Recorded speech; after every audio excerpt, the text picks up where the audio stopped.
Hey guys, it's Ben the Coin Geek at Old Pueblo Coin, and today I have a fun little video for you. Gonna preview some coins, take a look at them, and you guys tell me, maybe play along at home, see if you've got, see if you are ready to sticker these coins or not. These are for a customer that I'm gonna send off the coins and, to CAC, see if they get stickering or not. And so you can play along at home, keep score for yourself. We've got mostly gold coins and a lot of older green holders, some rattlers, so older, earlier generation PCGS coins. So when you kind of look at this coin, what grade do you think it is? This is kind of one way to think about it. If you get the coin in front of you and you look at it first and think what grade it might be, it's actually a very different process than if you already see the grade. And so kind of reverse engineering the process of what grade a coin is, to see if it'll sticker or not. So in MS62, and methinks that coin is pretty conservatively graded, so I would go ahead and say probably on that guy. And then we're going to look also, I'll talk a little bit about some of the grading highlights as we go through these. 1914S, a little bit tougher date. Anytime you get some of these mint marked coins, a lot of people don't even know where the mint mark is on these $20 Saints because they're so used to seeing just 2 or 3 dates and they're all from the Philadelphia Mint. And so you look at that S mint mark right above, right between the sun rays above the 9 there. And this guy has a lot of chingaderos. He's got a lot of little marks all over it, but also at a distance fully lustrous. A mint state grade, but a lower mint state grade. MS61. I'm a little bit on the fence on that guy. I don't know how often they throw stickers on 61s. I do think that the coin is probably accurately graded, for what it's worth. And then we get to compare it actually to this 1914 from Denver. There's your deep Denver mint mark.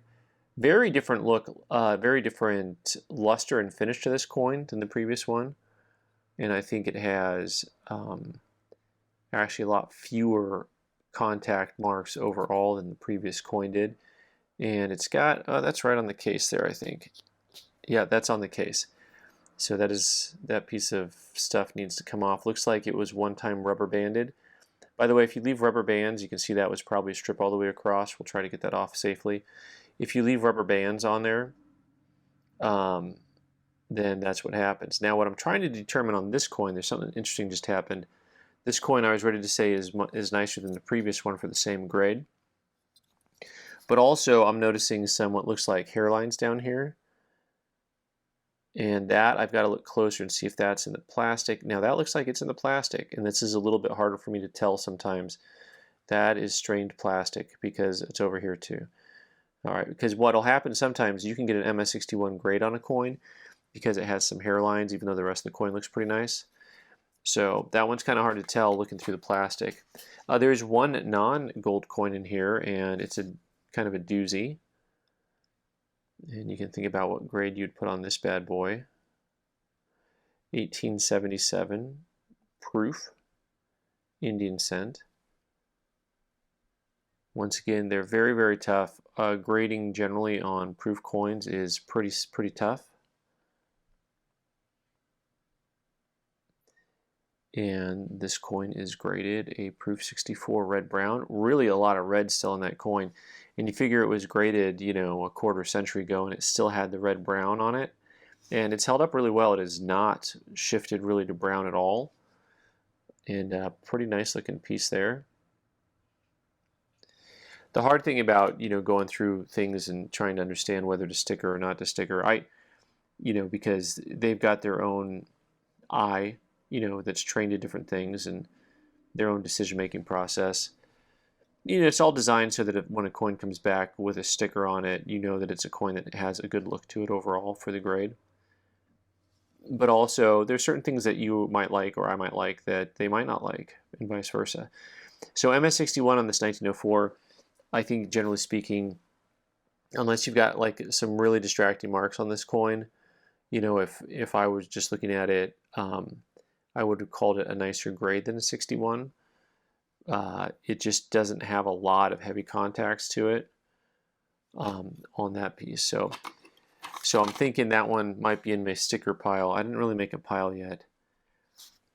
But once again, so here's a 1927 Philly. Also, if you're talking about grading, if you're talking about that shifting grading scale from one mint mark to another, that's something else that you always have to consider, because certain coins come nicer. They had larger volumes available. Think 81S Morgan dollars. I love the overall originality of this coin. It's got really cool surface quality to it, and does not have too many marks on it, and they call this a 62. You know, generally speaking, I'm not of the mind that everything in an old holder is going to get stickered. I do happen to like that coin. You know, generally a nice attractive 20 Saint. You know, there's a couple in here that he's got that you know, looks like the collector had a really nice eye for stuff, because this one also is graded 62. And once again, you've got a coin with a lot of nice original luster to it, and not a lot of distracting marks on it, generally speaking. You know, you hit those marks, so you get a lot of marks on the legs and stuff on these coins. You know, and there's not a ton of open field, because actually those rays are part of the design, and so are the stars. But you've got you have some flatness. The rays don't protect the fields entirely on these. You know, you still have some pretty open areas in there. So, but really pretty coins overall. Now this one I really like. I like the stained color, you know, the toning, if you will. I think the coin is definitely, to me, a lot nicer than the grade that's on the holder currently. The reverse is especially original. So I'm going to use the term fresh. Sometimes you hear guys use the term fresh when they talk about a coin. This is one of the freshest 20 libs I've seen in a long time, and I also think it's much nicer than an MS62, so which is the grade that's on the coin. And I wonder if the staining toning was already there on the coin. You know, I'm definitely putting that in my Beantown pile. How's that sound? All right, so on the technical side, I already gave this one away here to see what grade it is, but we got another 14S. And you know, those S's and D's both have almost like a little bit more of a rippled feel to them, almost like a proof cent has from the early 1900s. And so you've got a lot of contact on this, a lot of little marks on this, but nothing really big and distracting. Let's look at the back of the coin, the reverse, and see we've got the big open fields are pretty clean looking, and our eagle is flying high, and he's looking pretty good overall. So 63 on that guy. I'm going to throw that in the not bean pile. You know, like I said, I didn't actually start making piles, so I don't even know if my piles are accurate. That's what happens when you you know, plan as well as I do. So this 1904, another one, you know, you compare these two coins, and when I talk about freshness, just the level of like brightness on this coin on the left, just a very hard to beat look. You know, and this is, by the way, buying the coin, not the holder. And I know this is the whole green bean, gold bean process changes things a little bit, but still, you know, people buy those, but you can still find coins out there in 62 holders that probably a little bit nicer looking than other coins. 63 holder in this one. I'm going to go ahead and put that in the not pile. So 1904 is a more common date, so you'll see that a lot. And this one adds a level of intrigue and mystery for me because it's just got a touch of that proof-like finish to it. And I like that, and I like gold coins that have just a touch of proof-like finish to it. It's extremely hard to get an actual proof-like designation on a gold coin. And this coin, I think, has more contact marks than the previous 1904 we looked at, but the proof-like fields are on both sides. So forgetting about what we're talking about here momentarily about anything with stickering, let's just talk about, if you're putting a coin collection together, what you like, what you can train your eye to, which coins you're going to be looking for, what type of finish are you looking for in a coin. If you can find, you know, some 20s that have a little bit of that proof-like finish to them, you know, why not? Like, make that all of your coins have that eye appeal. And once again, this one, I don't know that I would sticker it. I actually think this coin is a better, has fewer contacts to it, but also I think I'd buy this one first. So it's not always about, like little data points. It's not always about being right or wrong. Sometimes it's just about what you enjoy seeing. We can go down a rabbit hole a little bit here. 1908, no mottos. It's something that you see quite a bit, and we're going to see a few of them here, and we're going to compare and contrast a little bit with these. I actually have 3 coins in the fountain, and which one would you choose here? Let's start actually with this guy. And 1908, no motto. Start looking for quality of strike. I haven't talked about that much. It is still considered a factor in lots of different ways. I'm kind of duplicitous when it comes to strike. I understand the concept of strike and quality, but I don't. Strike and grade to me don't really. Maybe I'm not duplicitous. Maybe it's just that I consider them to be slightly different things. Because to me, the grade is based on the primacy of the coin. What did the coin look like when it was struck? You can't hold it against it if it wasn't struck well. It's like holding someone's upbringing against them. Not their fault. They were just kids. So you got some bigger marks here on the reverse of this coin to really take note of. Overall, there's a really nice luster to it. And let's see if we can get something here that has maybe a little bit more eye appeal, fewer contact marks.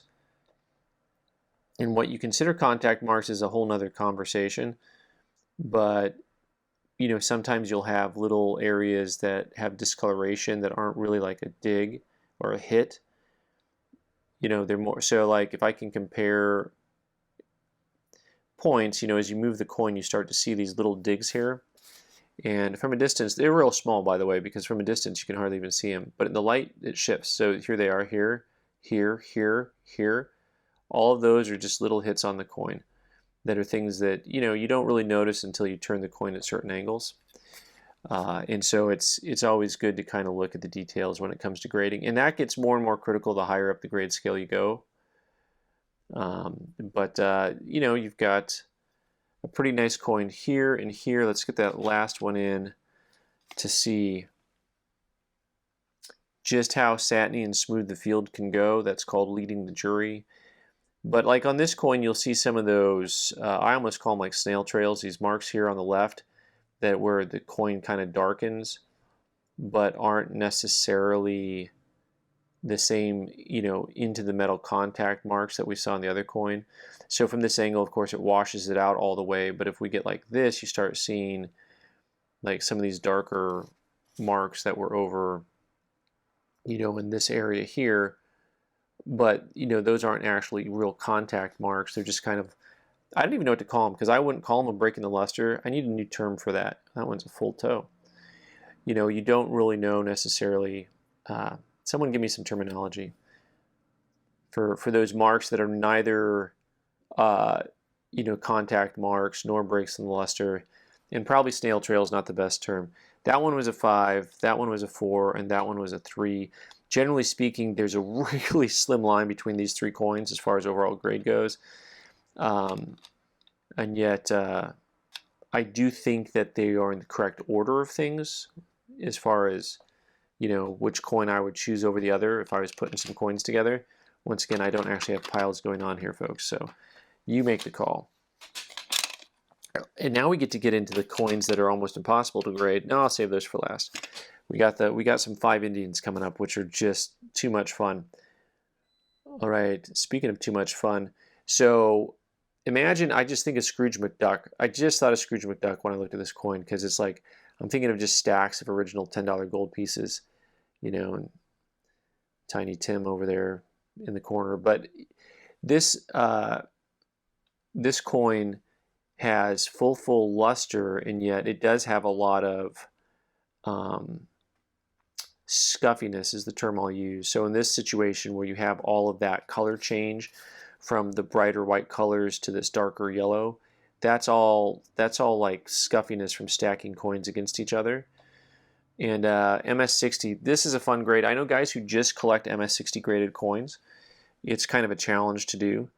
And for what it's worth, I consider this coin to be nicer than just an MS60.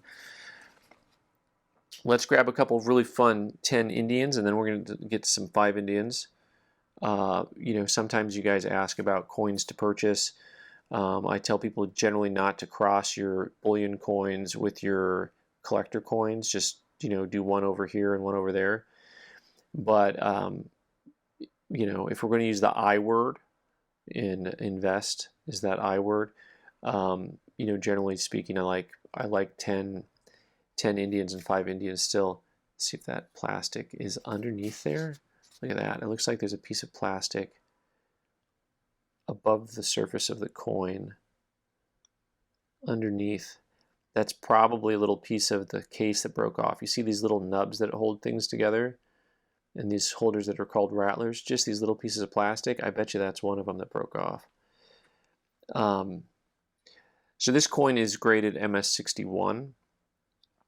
Once again, it's a coin that it doesn't completely wow. I mean, I understand the grade actually on this coin, but also I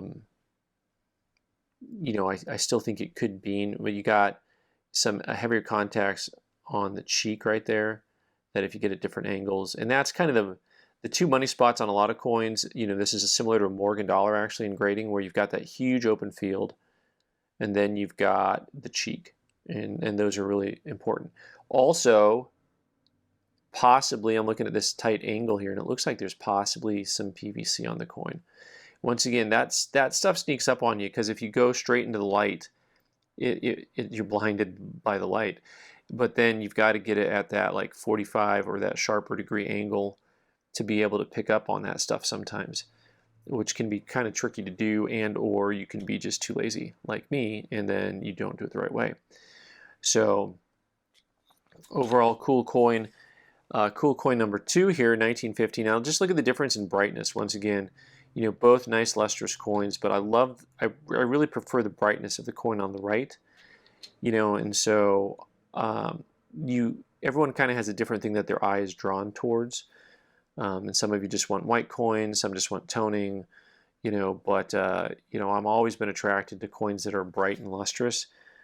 And so this coin here, the field, once again, not too far off from the other one. You still have some hits on that cheek over there on the neck. This one is graded 62.